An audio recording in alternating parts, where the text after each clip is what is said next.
Hello, my name is Malcolm, and welcome to Manly Ego Podcast, Episode 4. Vulnerability is powerful. How true is that? I have been discovering this so much, I would say, over the past year, slowly over the past 5 years. But the last year, it has really been coming to me how powerful it is to be vulnerable. I had a great conversation. It's only a short one, but a great conversation with someone about this at work the other day. And we were both singing from the same hymn sheet. And it's funny I say that because it was actually the chaplain where I work who was really adamant about the powerfulness, how powerful it is to be vulnerable. And I used the analogy, maybe it's not quite fitting using this analogy talking to the chaplain, but he completely got where I was coming from. I said about someone can't hurt me or shoot me with the ammunition I've given them. If I've given you my vulnerability, it's not something you can attack me with. I mean, you could say it back and you could turn around and say, haha, Malcolm, this happened to you. But you can't hurt me with that because I've given that to you. The power's with me. I've given it to you because it's something I can deal with. It's something I can handle. And it's taken me such a long time to understand that and to accept it and actually feel the power of accepting vulnerability. But it's taken a long time. It's taken a lot of hurt, a lot of anxiety, a lot of nervousness, a lot of uncertainty, really has. Let's go back. I've got a couple of notes down because I want to try and just talk about vulnerability in a few sections of my life growing up. I don't think this will be a long episode, but I will try and cover it in the right way. So I want to go back to school. And school is really where we learn life.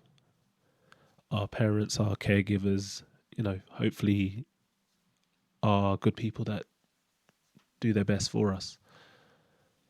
They care for us, they love us, and they do what they can do and try and guide us in the right way. Unfortunately, that's not the same for everyone, but in general, I hope that is the experience people have a good upbringing. School. I'll start off with infant school, junior school, these real early stages of school. Now, on top of the vulnerabilities, people will have anyway. And there'll be people that have a lot worse situations or a lot more challenging situations than I had. But from my story, my perspective, my big challenge was being adopted. Now, that isn't down to the parents that adopted me. And I say the parents that adopted me, they're my real parents. They're the parents that have raised me. They're the parents that have given me and made me the best of who I am. But I'm only saying adoptive parents for the context and explaining how vulnerability has been a challenge I've really had to battle with. So being adopted has been tough from that perspective, or was tough from that perspective growing up at school, because A, I'm not with the biological family, the family that brought me into the world, but B, I was also adopted by a white couple who have loved me truly, have been absolutely grade A, top, amazing parents. I would never change it for anything. But there was a lot of insecurity for me on my half, because it was very clear that these parents weren't the parents that brought me into the world. And I think along with that, being raised by a white English family, I, even at a young age, without completely realizing, it was trying to understand myself and realizing how I wasn't the same as other black kids in my school. Now, there wasn't many, but I still felt an insecurity against them or towards them. They were good to me, they were nice to me, but I just knew there's certain things they would say. And I say this is, sorry, moving a bit more onto junior school level, um, the next step up from infant school. But certain foods they would talk about, or certain places they would talk about their family coming from. I I didn't know I was actually Jamaican until I was, I believe it was 25, maybe 24.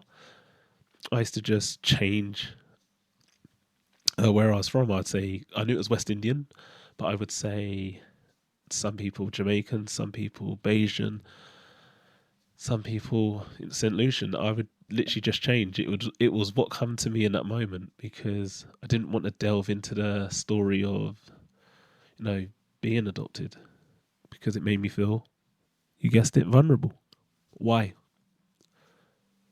Because it was straight away a load of questions I'd have to deal with. Was I adopted? Why was I adopted? Have I met my real parents? How do I feel being adopted? What's it like growing up with a white family? Now, I had a few of them questions in junior school, but not loads. But it was still something that inside me, I knew I was different because of this.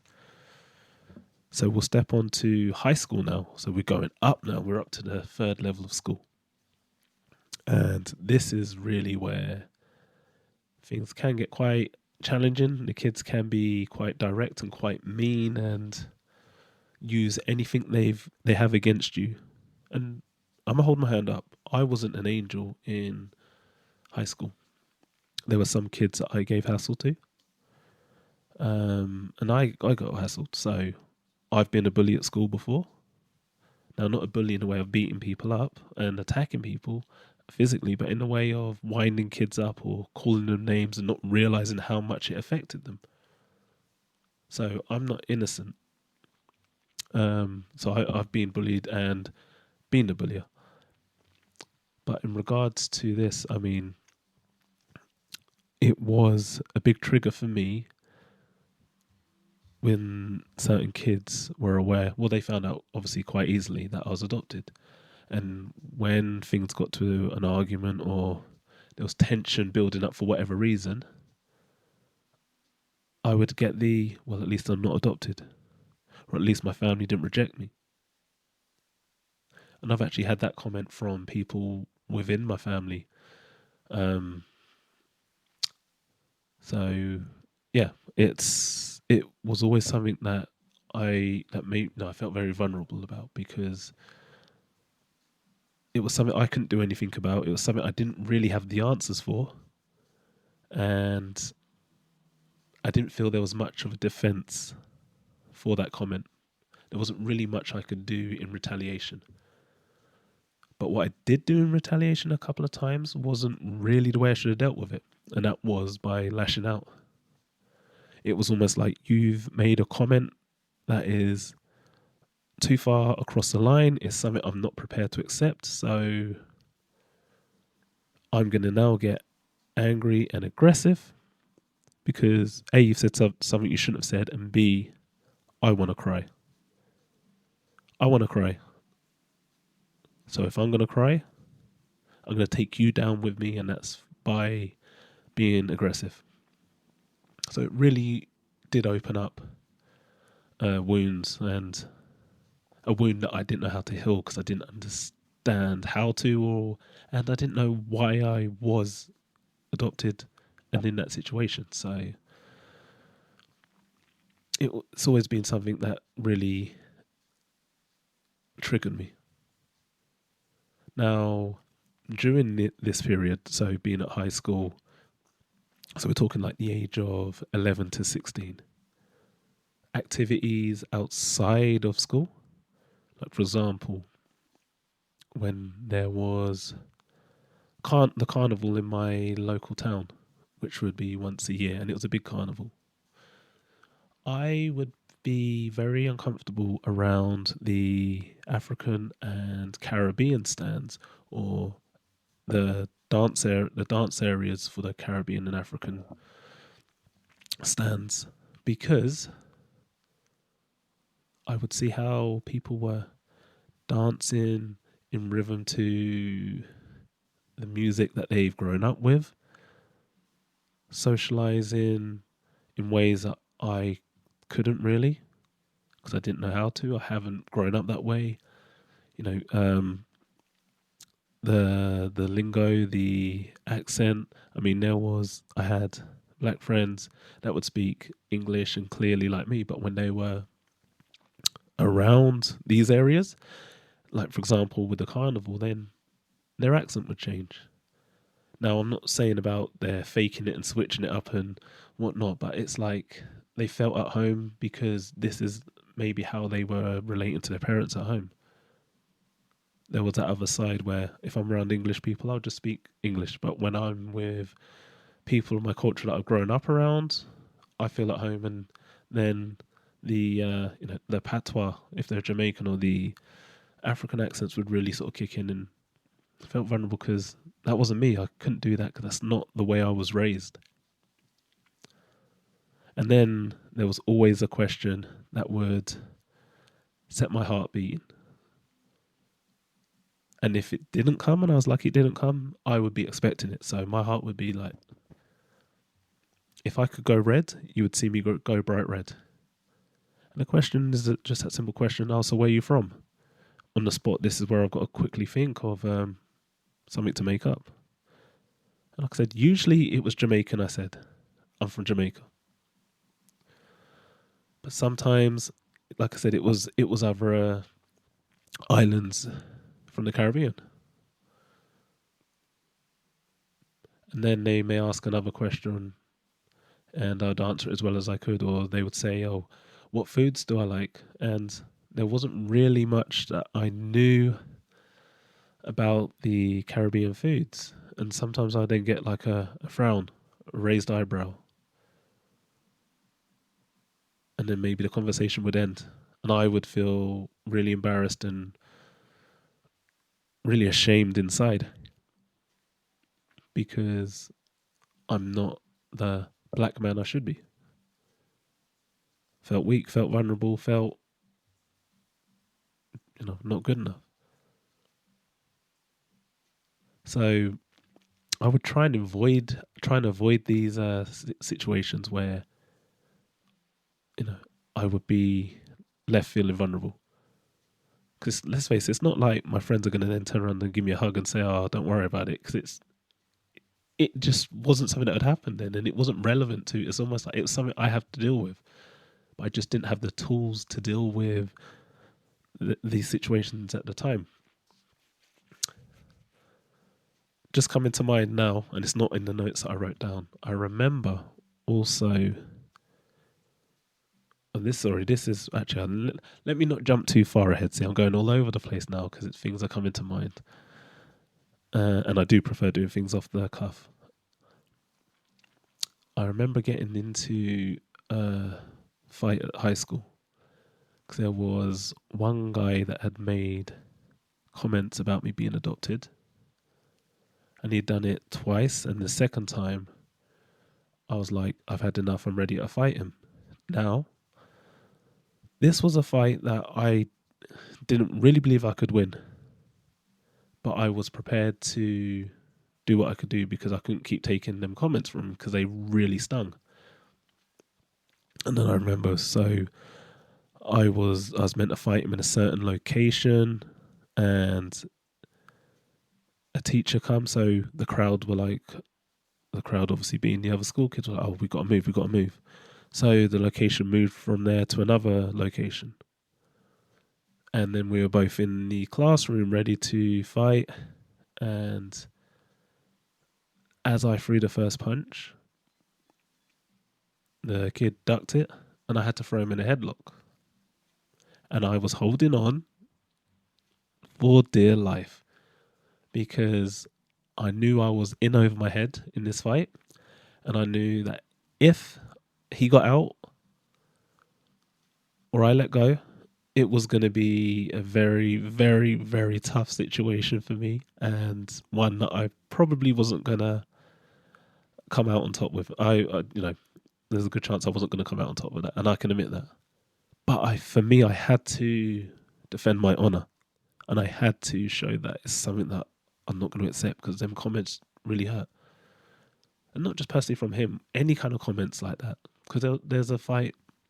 It was a one-way fight that I won with someone else that made them comments. This was like a few years before, and it wasn't me fighting to try and be tough. It was because I just couldn't deal with them comments. I couldn't deal with it. I couldn't deal with the shame of being targeted or ridiculed because I was a reject. Which is something I've been called before, a reject. I was adopted. I was unwanted. It really, really hurt because for me there was an element of kind of truth there in them comments, and even to this day, there's still kind of an element of truth to them comments, which I feel especially when I'm feeling down. They come to mind. If I'm feeling negative, they can still swirl around in my mind. So, it's a case of realizing that I can't keep living that way, feeling negatively. But there just wasn't a source for it. There wasn't a way to deal with it. So that fight luckily got broke up. That fight got broke up by a teacher who eventually turned up at the scene. I was so relieved because it probably saved me from getting my ass whipped. Now, let's move on to relationships.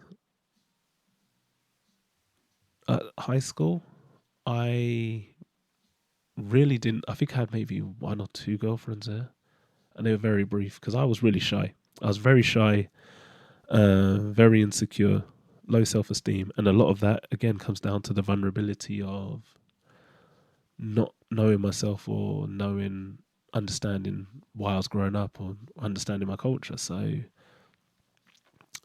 it really did keep me sort of wrapped up to myself and had me trying to copy people and I think people could smell it and see it a mile off that I just didn't know who I was or what I was meant to be or whatnot.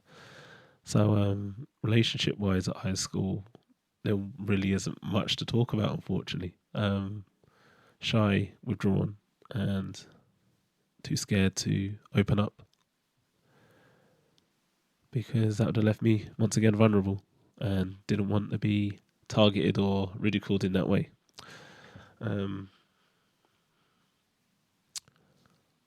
So we'll jump from high school, and I am going to go forward a few relationships to a time when I was having. Now, this is a different situation. This isn't about being adopted. This is a vulnerability in regards to a girlfriend. We were having an argument. I'll say it was getting heated. It was loud, but it wasn't getting heated in an aggressive way. We were just like speaking over each other, and for whatever reason, I could feel myself getting quite upset. So maybe she could see something in my eyes, or maybe there was a crackle in my voice. And it's the only time I've ever had it said to me. It was never said before. It's never been said since.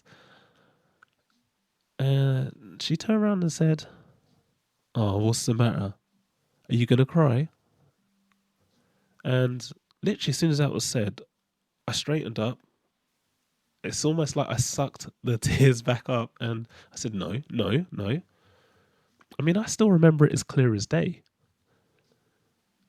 And I, from then on, had it in my mind.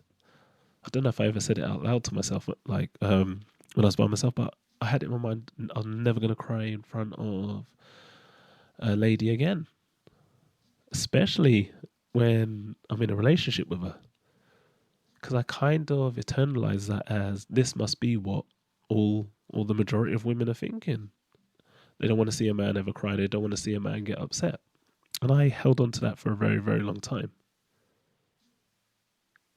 And the problem with that, because that part of my vulnerability was now caged because of what was said, I would still cry in relationships, in future relationships, but it was usually alcohol fueled because it was almost like that is now the only way my emotions or feelings or feeling vulnerable about something can escape, because it's not me being me, it's me enhancing myself with, you know, toxic, drugs. Alcohol is a drug, isn't it? They don't want to ever label it as a drug, but it is.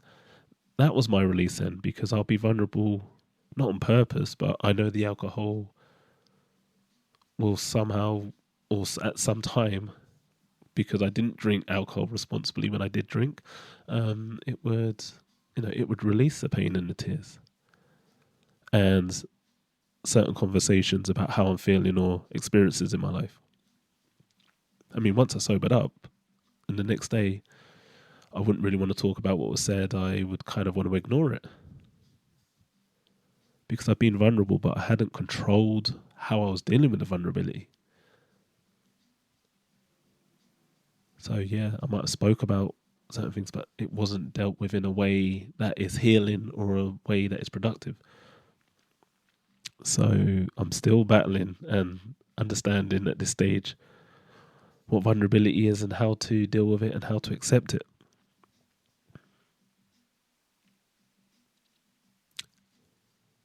Vulnerability at work, especially where I work now. Very tough environment, very macho environment.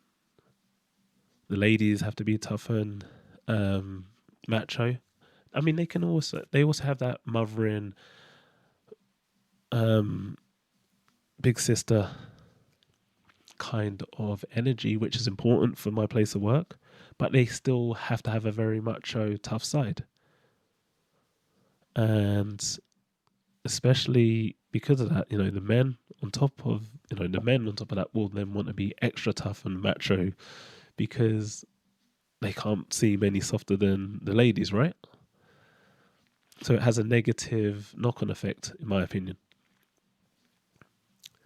But because the line of work that I'm in is very tough, there has to be a breaking point somewhere, right? There's no way that all these people that are,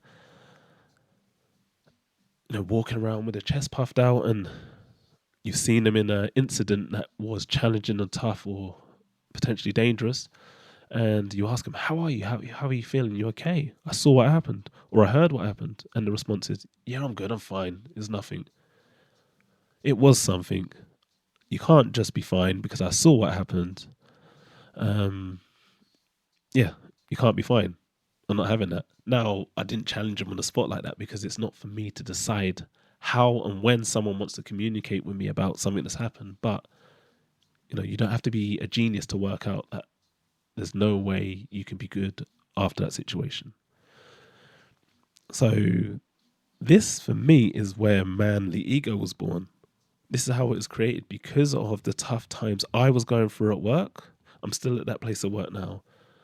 I was struggling with how to deal with it. Yeah, my work had services we can talk to that um, will attempt to help us with anything we're going through. But the problem is when the services that are meant to help you are your everyday workers, there's that huge risk of, gossip culture fever. And I'm not prepared to risk how I feel with many of the colleagues there unless it's on my terms and I'm ready to diverge that information. And because of this, there's been a couple of times where I've been asked, "How are you, Malcolm? Are you okay?" And I've just said, "Yeah, I'm good." And then they said, "Are you sure?" And then I felt that welling of tears, feeling it, and tears coming. I'm like, "No, let's not do this now." And then that one tear it manages to escape, and then, oh dear, the rest follow. And I'm crying. And I'm feeling vulnerable, but oh, the tears are coming now. Let's just let them go. And people are like, "What's up? What's the matter? Malcolm, talk to me." And it's explaining that This place is tough. The situations, life as well outside. Mix these together and it's a recipe for disaster when there's not a proper outlet. When all the things you're keeping inside, because you don't want to be vulnerable, get to that breaking point where they pop the balloon or break out of the box. And this happened a couple of times. I cried in front of a couple of colleagues on separate occasions. And I realized I've got to try and do something more about this myself. So I started voice recording, but then I wasn't playing them back to myself. So maybe it was just a bit of an outlet, but I don't think there was much to it. I continued doing my journaling, which I still do now, but I think that works in addition to something more effective. And then I started making short videos again on social media, which I'm doing now, which I enjoy doing. A couple of people I told I was doing it. A couple of people found my material on social media just by chance because your stuff gets linked to people that know you through phone number, through area and whatnot. Excuse me. And it was opening up conversation. Oh, I saw you on this platform or that platform. Yeah. Oh, what's that about? And I'd explain that for me, it's important for men to start allowing themselves to be more vulnerable and talking about what they're going through. And especially within this place, I think we need to be able to talk to each other. And to cut a long story short, I want men to get to the place where we can normalize our feelings, because this is why we hurt. This is why we act the wrong way sometimes. It's not justification, but I mean, this is maybe why we're over aggressive, or we drink too much, or hopefully other vices that people may do, drugs and whatnot. Maybe this is down to not being able to vent, or not feeling they can vent or talk to someone. And also, me being 42, I'm in that category, or very close to it, of men's highest suicide rates. And that has to start from somewhere, right? Starts off you maybe being annoyed or unhappy. The unhappiness lasts a bit longer. The unhappiness gets masked up. Depression starts. I know I'm generalizing it all, but it's and then from depression, if you're left for too long, you go into your own hole. You don't find a way out, and then you think the only way out is to do something, which is really sad. And then everyone else is like, I never knew he was going through that. Or if it's a lady, she was going through that. Or however you identify, I didn't realize they were going through that. And the more I was creating videos about feelings and emotions, and even just everyday things that are common sense things, but sometimes we need to hear it or see it again to think about it. All these little things I feel can help potentially relieve the stress that we're going through. Because the easier we make our day, or the more effective we are in situations, the less stress comes back on us. And the more I was talking about my experiences with people and why I'm doing the videos, the more I felt my doors opening that were keeping the vulnerability locked in. It's like the cage was opening up. I'm being a bit more vulnerable having this real conversation with this person. I'm being more vulnerable talking about why I felt like this in that situation with another person. And I've done that so much this year, and I want to continue doing that this year and next year and whatnot, that I feel some people are like, they were surprised, but they've respected it, because they've then told me, I felt like this, or my uncle went through that situation, or my friend went through that situation. And the more of us that can open the door and be prepared to be vulnerable in a real situation, then other people will realize it's safe to do that too. I mean, we're never going to eradicate all of our vulnerabilities, but it's embracing them, isn't it, right? That's what it is. It's embracing the vulnerabilities. Wearing our shields on our chest of vulnerability. People can't attack us with the ammunition we've allowed you to use. Yeah, I'm vulnerable in this situation, But now I'm growing in this situation because I've let it go. I've put it out there. And it feels good. I mean, I feel like I'm smiling more as I'm talking about vulnerability because I'm really reliving the experiences in my head. Last thing, I think I actually said this was going to be a short one. I think this has been my longest one so far. I'm not going to edit it. It's going to be as it is. So if I've waffled on, I apologize, people. My last thing, last but not least, maybe the most important. Vulnerability with my kids is something I'm working on. I let them know I love them regularly, and I know they believe it. Do I do enough during the day that makes them feel like I love them? I hope so, but I don't know. Have I told them that I cry? Yes. Have they seen me cry? I think maybe once. Why? Only once. Because there's still that side of me that is, I'm their dad, I'm their protector, I'm a man. I don't want them to see too many tears, which is a contradiction to manly ego to a certain extent. But I've never said I'm the finished article, and I never will be. I'm trying to get there every day, step by step. And that's what I'm encouraging. But don't ever think I think I'm perfect because I'm going through this journey with you. So do I need to show my boys, my kids, a bit more emotion? A bit more vulnerability? Yes. And I hope that I will get there. My eldest boy watches my videos and puts a like by them. If he likes them all, I don't know. If he watches them all, I don't know. Maybe he just puts like. But I love that because it's still supporting the movement. And he understands the movement. And we do talk about some of the videos. But I hope he's seeing that this is your dad trying to be vulnerable. This is your dad's maybe creating videos of some things he hasn't quite been able to talk to you about yet. And the older you get, hopefully we can sit down and really have these kind of conversations, or maybe you can relate to some of the things that your dad talks to you about, or you've seen in these videos. Sorry, because I'd love that. Because your dad's a very vulnerable person, but he does well at getting through the day, and he's doing well at understanding himself. And it's all right to be vulnerable. It's all right to cry. It's all right to reach out for support. I hope we really can have these conversations. I say my oldest son because my youngest one doesn't use, well, he broke his phone a while ago, and he hasn't got a phone where he can follow this sort of stuff. And ideally, don't want him using it till he's at least a year older like my other son. But I want them to know vulnerability is okay.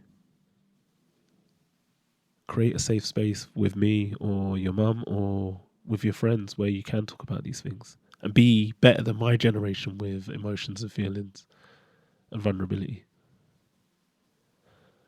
But I'm definitely comfortable enough to be vulnerable and to say that to all my children. My two boys I see regularly. My daughter, unfortunately, I don't see much at the moment. I haven't seen her for a while. Life is life, and she's older, and sometimes time apart will bring us back together. But I'm prepared to be vulnerable enough to admit that I love them all. I put that out there, not because I want to hear it back, but for them to know that their dad loves them. And I'll put that out I'll put that out for anyone who does listen to this podcast to hear. But vulnerability is powerful. Because I feel like I've got a lot off my chest just doing this voice note. Doing